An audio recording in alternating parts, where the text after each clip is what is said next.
இன்னைக்கு நம்ம twins packing lucky ஸ்பூன்லேருந்து Ranjith குமார்ன்றவங்க சென்னையிலேருந்து 49 ருபீஸ்க்கு ஆர்டர் ப்ளேஸ் பண்ணிக்காங்க. இன்னும் லக்கர்னு பார்க்கலாமா?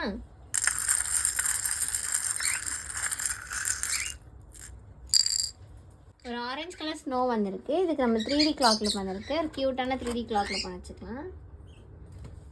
நெக்ஸ்ட் ஒரு ஆரஞ்சு கலர் ரேபிட் வந்திருக்கு. இதுக்கு heart lip, mini heart lip வந்திருக்கு. ஒரு க்யூட்டான மினி ஹார்ட் லிப் வச்சுக்கலாம். நெக்ஸ்ட் ஒரு ஒயிட் கலர் ஹார்ட் வந்திருக்கு. இதுக்கு நம்ம இந்த கிளிப் செட் வந்திருக்கு. இந்த க்யூட்டான டிஃப்ரெண்ட் பேட்டர்ன்ஸில் இருக்க கிளிப் செட் ஒன்று வச்சுக்கலாம். உங்கள் ப்ராடக்ட்ஸ் வரதுனால நம்ம இந்த க்யூட்டான 5 பட்டன் கிளிப் ஒன்று வச்சுக்கலாம். நெக்ஸ்ட்டு வந்து இந்த 3D பிரிண்டில் இருக்க ஃப்ளவர் கிளிப் ஒன்று. நெக்ஸ்ட் ஒரு மெட்டாலிக் கிளிப் ஒன்று வச்சுக்கலாம். நெக்ஸ்ட்டு 2 காம்ப்ளிமெண்ட்டே உங்களுக்கு வந்து 2 மினி கிளிப்ஸ் வச்சுக்கலாம். இதெல்லாம் ரஞ்சித் குமாருக்கு வந்து 49 ருபீஸ்க்கான ஸ்கூப். இது உங்களுக்கு வேணும்னு ட்ரை பண்ண ஆசைப்பட்னா கமெண்ட்ஸ் பண்ணுங்கள், வாட்ஸ்அப்பில் மெசேஜ் பண்ணுங்கள். தேங்க்யூ.